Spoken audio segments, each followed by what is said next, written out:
Hello, everyone, and welcome to the RV Inspection and Care podcast and video.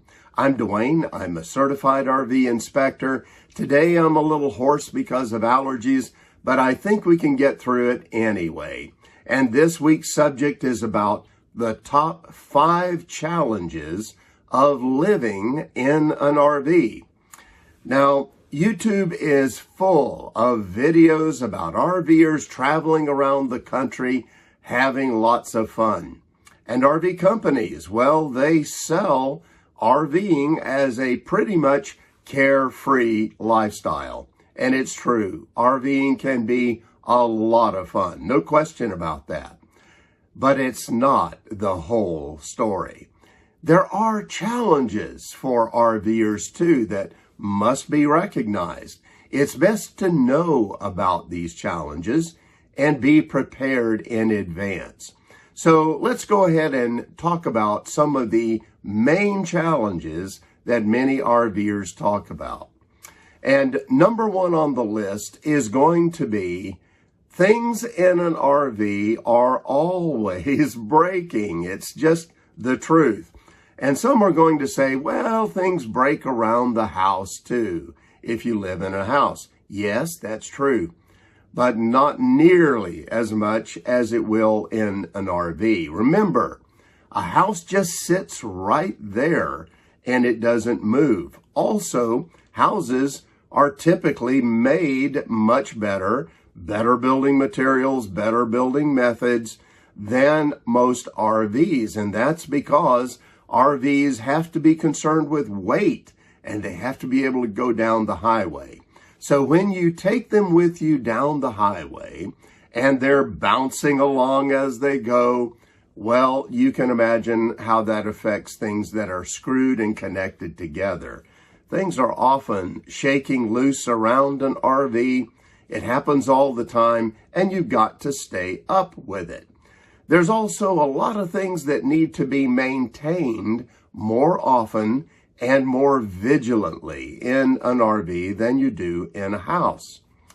Now, if you are considering living in an RV, but you don't really want to spend time maintaining it and taking care of it and repairing it, then I'm going to suggest that maybe you think a little bit more carefully about whether you really should be living in an RV or not, because that is something you're going to have to get used to if you live in an RV. Now let's move on to our number 2 challenge of living in RVs, and that is that for couples and families, there's very little, if any, privacy to be found. Now, remember, you're going to be living in something that's 200 to 300 square feet or maybe a little bit more. So that's a big adjustment for a lot of people. And all I can say is this: you better like the person that you're with in that RV. You better like your partner. You better enjoy your family, because things get tighter and tougher in smaller areas. All of the faults that we have, and we all have them, well, they're going to be exaggerated in very close, tight quarters. So just keep that in mind, that in an RV, the space is going to be very, very small, and there's going to be a lot of times when you're going to want to have privacy that you're not going to have much of. So keep that in mind. Number 3 on the challenge list is bathrooms and showers. Well, they're often going to be much smaller than what you're normally used to in a home. They often are very cramped to begin with. And when you're talking about showers, well, they're not only cramped in many cases, but if you're one of those who likes a long, hot shower, well, in most cases, you're not going to get that very much. You're pretty much going to have to say goodbye to that, unless you have a tankless water heater in your RV. And that's because most RVs actually have a tank, but it's a small water heater tank. So if you just turn on the hot water and just keep going for a 30-minute shower, you're going to run into some cold water, let me tell you. So people have to learn how to shower differently in an RV. Generally, it means you get in, you get the water to temp, then you rinse off, turn the water off, lather up, turn the water on, and rinse off as quickly as you can. Now, if you can adjust to that, that's a great thing. If you've got to have your long showers, you better rethink the thing or make sure that you get a tankless water heater. Moving on to number 4 on the list of RV challenges when you're living in them is kitchens and refrigerators. Again, it's going to be much smaller than you're used to in a residential home. In fact, when we're talking about refrigerators, well, refrigerators often only have enough space for you to carry food for the next few days. It means a lot more trips to the grocery store so that you can keep up with what you need. On top of that, when we're talking about counter space in an RV kitchen, well, that seems to be something that RV designers just really don't care a whole lot about. And so counter space can be a real premium in an RV. And that's hard for those who like to cook a lot or like to cook for a lot of people.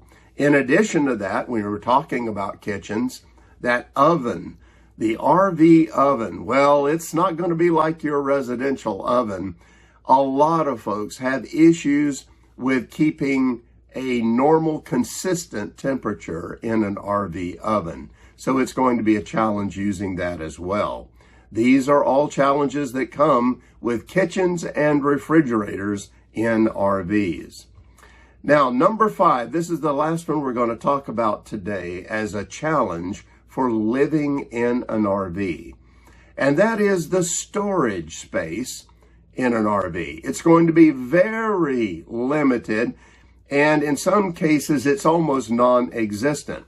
What that means is you can't just bring anything you want with you on the road as you're living in an RV. You've got to be very careful.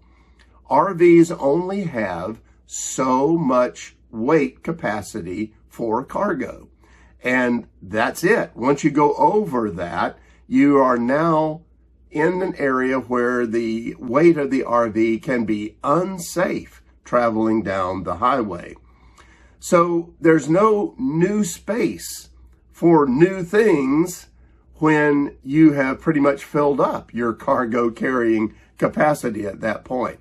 And that's where a rule comes into force that irritates a lot of people. And that is when you've reached the full amount of your cargo carrying capacity and you buy something new, well, when you bring that in, you've got to take something out that replaces that.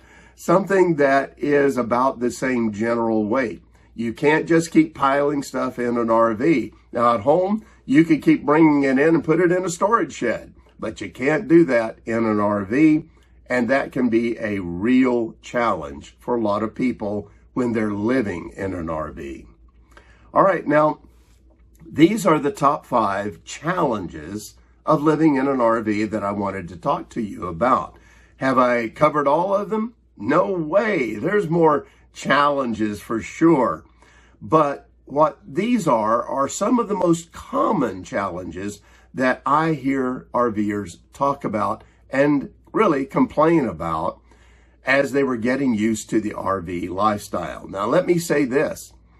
I am not trying to discourage you from living in an RV. It's what I do all the time. So clearly, I enjoy what I'm doing. But what I'm trying to do is give you a realistic view of what living in RVs is really about. What I suggest is before you go out and buy an RV, go rent one that's about that size and that type of RV. Spend some time in it. See how it feels to you. You're probably going to come up on some of those challenges we talked about here today and see how you handle them. Now, if the challenges that you encounter are doable and manageable for you, then my advice is that's great. RVing will be something you will probably then really enjoy. Well, that's it for now. Have safe and happy travels, my friends. Until next time.